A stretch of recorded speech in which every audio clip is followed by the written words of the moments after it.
En este video veremos las reacciones que sufren los alquenos. Los alquenos sufren principalmente dos tipos de reacciones, las denominadas reacciones de adición y las reacciones de oxidación. Acá tenemos un cuadro, resumen de todas las reacciones que sufren estos compuestos. A partir de un alcano podemos obtener a partir de un alqueno, podemos obtener un alcano, un diol, un compuesto carbonílico, un ciclo, un epóxido, un halogenuro de alquilo, un dihalogenuro, una halohidrina y un alcohol. Quiere decir que a partir de cada uno de estos compuestos también podemos obtener alquenos. En el video anterior vimos la obtención de alquenos a partir de un alcohol y a partir de un halogenuro de alquilo, ya que son las dos síntesis más utilizadas a nivel de laboratorio para obtención de alquenos. Bien, veamos la primera de este tipo de reacciones, las reacciones de adición. La reacción general es bastante sencilla. Se observará que se da la ruptura del enlace pi. Recordemos en clases anteriores o en videos anteriores, donde un alqueno está formado por dos enlaces, un enlace sigma y un enlace pi. Si nos acordamos de las hibridaciones, este enlace pi está formado por dos orbitales p libres, uno de cada átomo de carbono, que significa que ese enlace pi es un enlace sumamente débil, así que es muy fácil de que se rompa, de que sufra algún tipo de ruptura. Y en ambos carbonos, donde está el doble enlace, ingresarán los átomos o los grupos de los reactivos con los cuales estamos reaccionando, entrando X, entrando Y a cada uno de los carbonos.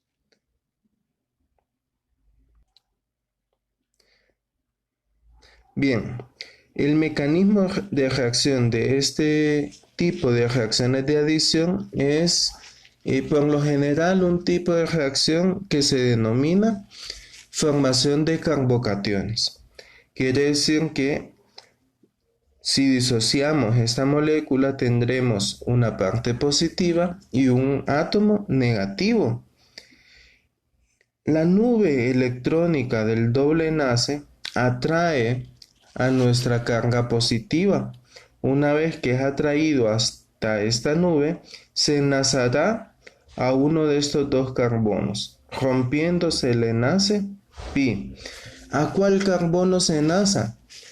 El mecanismo de reacción nos explica que se enlazará al carbono de tal manera que el carbono vecino se formará un carbocatión, o sea, una carga positiva sobre un carbono.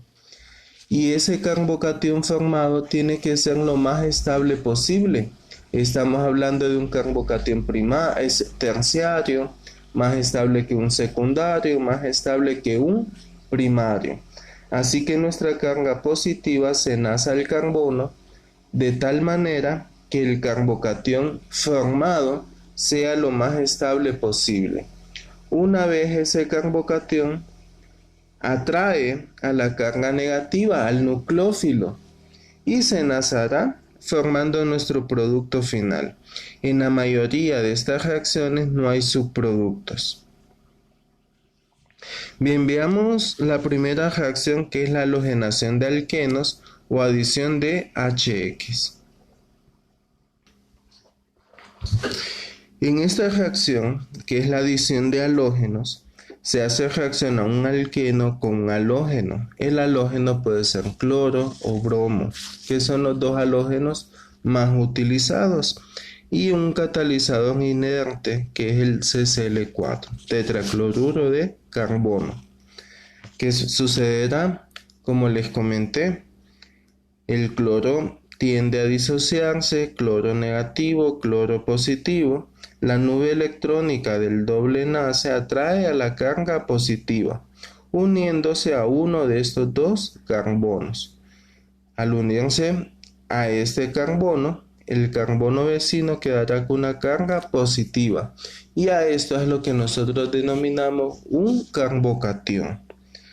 Una vez formado ese carbocatión más estable, si es terciario o secundario, atraerá a la carga negativa, uniéndose el cloro negativo al otro carbono, de tal manera que hemos formado nuestro dihaluro de alquilo, el 1,2 dicloroetano en esta ocasión, también llamado dicloruro de etileno.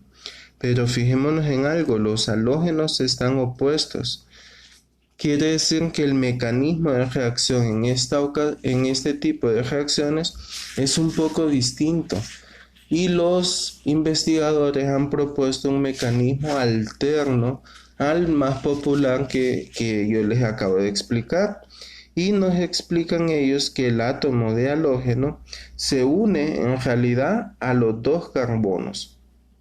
Una vez formado esa unión, un ion cloronio estaríamos formando, el otro halógeno se enlazará a uno de estos dos carbonos de manera opuesta al enlace que tenía el anterior, ya que no se puede unir en la misma dirección, ya que el primer halógeno estaría ocupando ambos enlaces.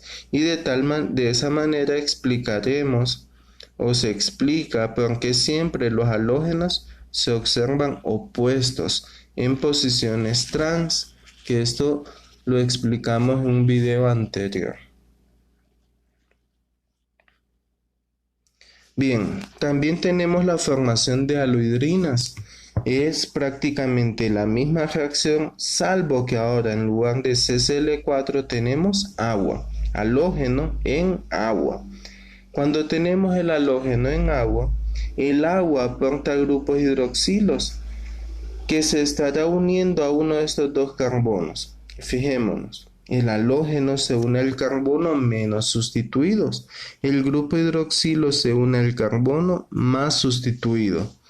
En otras palabras, el grupo OH se enlazará al carbono que tenga menos hidrógenos y el halógeno se enlazará al carbono que tenga más hidrógenos, formando una halohidrina, un grupo OH en un carbono y en el vecino un halógeno. Como subproducto acá sí se forma un HX, un HCl, un HBr.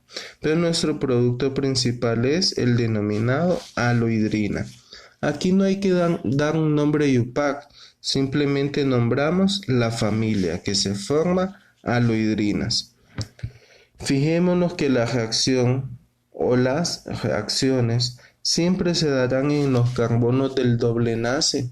Así que si fuese un compuesto extremadamente grande en su estructura, no hay que asustarse, solamente observamos que la reacción se dará en los carbonos que poseen el doble enlace. El resto de la estructura simplemente la copiamos de manera idéntica. ¿Sí? No hay que asustarse. Estas reacciones son sumamente sencillas, ya que siempre se llevan a cabo en los grupos funcionales, en este caso en los carbonos del doble enlace. Veamos un ejemplo. El 1-metilciclohexeno más bromo en agua. Esto nos indica que se dará la formación de una halohidrina, donde se unirá el grupo hidroxilo proporcionado por el agua. Como habíamos visto antes, el grupo hidroxilo se une al carbono más sustituido, en otras palabras, al carbono con menos hidrógenos. Si analizamos ambos carbonos, este carbono del doble enlace tiene 1, 2 y 3 enlaces. Eso significa que tiene un hidrógeno unido a él. En cambio, el otro carbono del doble enlace tiene 1, 2, 3 y 4 enlaces. Significa que no posee hidrógenos. El grupo OH se unirá al carbono con menos hidrógenos a este carbono. En cambio, el halógeno se unirá al carbono que posee más hidrógenos a este carbono. que es lo que vemos acá. Y a este yo les mencioné, no lo nombramos de forma IUPAC, sino únicamente como familia, una aloidrina. Y el subproducto formado sería HBr.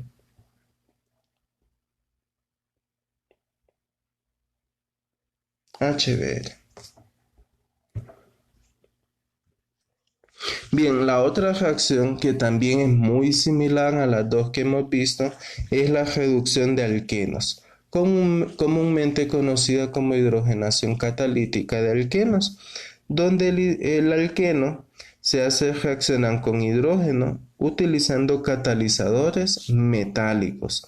Esos catalizadores metálicos pueden ser paladio, platino o níquel. La reacción muy similar, el mismo mecanismo, se rompe el enlace pi y se adicionan a cada átomo de carbono un hidrógeno, formando de tal manera nuestro alcano. Veamos este ejemplo. Tenemos el 3,3 dimetil 1 buteno. Lo hacemos reaccionar con hidrógeno en paladio. Acuérdense que es importante el catalizador. ¿Y qué va a suceder? La ruptura del enlace pi y la adición a cada átomo de carbono de un hidrógeno, quedando CH3, enlace simple, CH2. Y el resto de la estructura, como les comenté antes, simplemente la copiamos. Todo se va a dar a cabo en los carbonos del doble enlace. De tal manera que hemos formado un alcano. En la hidrogenación formamos alcanos. Ahora tenemos el 2,2 dimetilbutano.